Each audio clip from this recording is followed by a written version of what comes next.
BC కులస్తురాలు అయిన స్థానిక మంత్రి కొండ సురేఖ కాంగ్రెస్ ప్రభుత్వంలో బీసీలకు జరుగుతున్న అన్యాయంపై పోరాటం చేయాలని వరంగల్ తూర్పు మాజీ ఎమ్మెల్యే నన్నపనేని నరేందర్ అన్నారు. వరంగల్ సాయి కన్వెన్షన్ హాల్లో బీసీ కులాల వేదిక వరంగల్ తూర్పు నియోజకవర్గం బీఆర్ఎస్ పార్టీ ఆధ్వర్యంలో కాంగ్రెస్ పార్టీ మోసాలపైన మీడియా సమావేశం మాజీ ఎమ్మెల్యే నన్నపనేని నరేందర్ ఏర్పాటు చేశారు. ఈ సందర్భంగా వారు మాట్లాడుతూ కాంగ్రెస్ పార్టీ బీసీలను మోసం చేస్తుందని అన్నారు. కులగణన సర్వేలో బీసీల జాబితా విషయంలో కాంగ్రెస్ పార్టీ తప్పులు చేసింది అని వారన్నారు.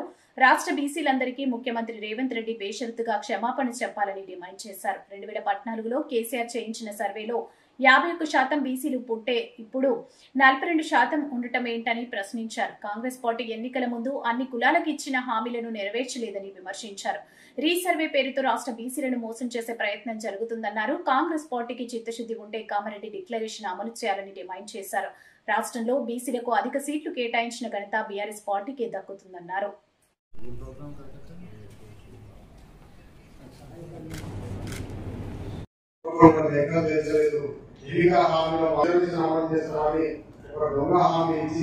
అత్యంత ఆలస్యంగా చేసినప్పుడు ఇంట్లో కుటుంబ సభ్యులు ఎంతమంది ఉన్నారు, మీ కులం ఏంటి, మీ ఆధారంగా ఈ ఏడబ్లాక్లు ఉన్నాయి, ఇట్లాంటి కొంతమంది బీసీ సోదరులు సర్వేలో పాల్గొనలేదని చెప్పి మీ 2013 జనాభా లెక్కల ప్రకారం బీసీల లెక్క ఎంత, సమగ్ర కుటుంబ సభ్యుల్లో బీసీ జనాభా ఎంత, ఇక్కడ చేసినాడు బీసీలను సపరేట్ గా చేసాడు.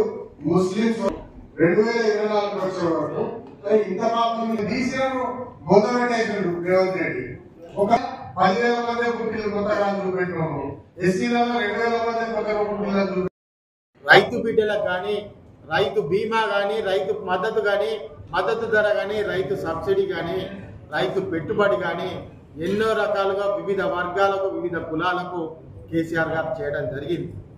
తీరా ఇప్పుడు ఏం జరుగుతున్నది? రీసర్వే అనే రూపంలో నువ్వు చేసేది బీసీలను అణగదొక్కడమే.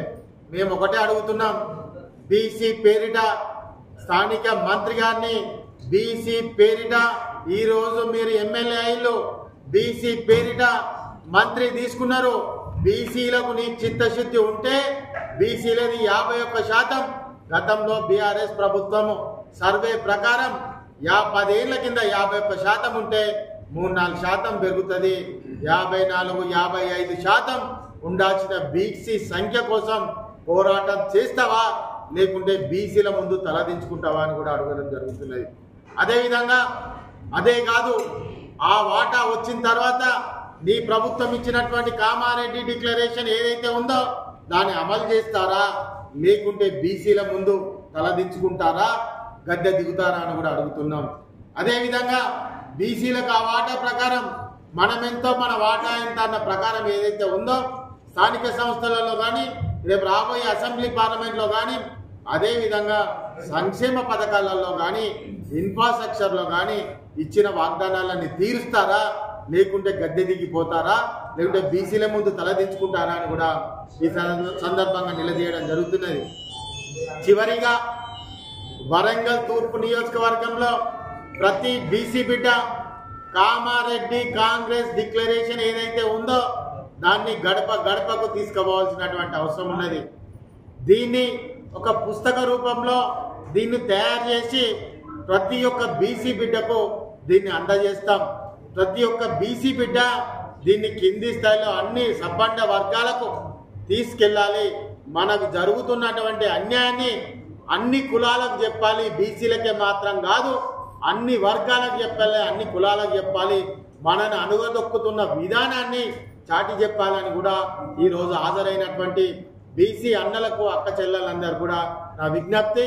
ఈరోజు పత్రికా సమావేశ సందర్భంగా ఈ నియోజకవర్గంలో ఉన్న బీసీలందరికీ ఈ సమాచారం చేరాలని కూడా పత్రికా అన్నలకు కూడా, అదేవిధంగా ఎలక్ట్రానిక్ ప్రింట్ వారికి కూడా నా విజ్ఞప్తి చేసుకుంటూ, ఏది ఏమైనా కానీ రీసర్వే నిజాయితీపూర్వకంగా చేసి మేము ఏదైతే 51 నుంచి 54-55% రావాలనో ఆ సర్వేను సంక్లుప్తంగా చేయాలి.